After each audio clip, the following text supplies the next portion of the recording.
తమిళనాడు రాష్ట్రం చెంగల్పట్టు నుంచి కాకినాడ పోర్టుకు వెళ్తున్న సర్కార్ ఎక్స్ప్రెస్ రైల్లో దుండగులు చోరీకి పాల్పడ్డారు. దీంతో పోలీసులు వారిపై కాల్పులు జరపడం కలకలం రేపింది. అర్ధరాత్రి దాటాగా 1:15 సమయంలో బాపట్ల శివారు నల్లమడ వాగు రైల్వే వంతెన సమీపంలో ఈ ఘటన చోటు చేసుకుంది.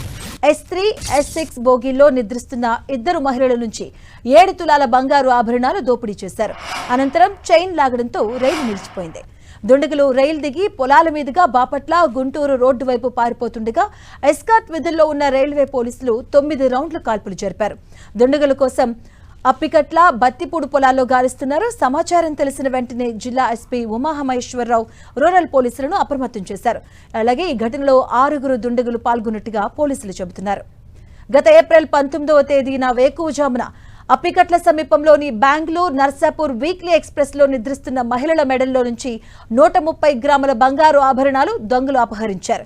3 వారాల క్రితం బాపట్లకు సరిహద్దులో ఉన్న గుంటూరు జిల్లా నిడబ్రోలు సమీపంలో సిగ్నల్స్ ను దొంగలు ట్యాంపరింగ్ చేసి చోరీకి ప్రయత్నించారు. రైల్వే పోలీసులు అప్రమత్తమై దాదాపు 6 రౌండ్లు కాల్పులు జరిపారు. ఇక ఈ ఘటనలోనూ దొంగలను పట్టుకోలేకపోయారు. 2 నెలల్లో 3 వరుస చోరీలు 20 కిలోమీటర్ల పరిధిలోనే జరిగాయి.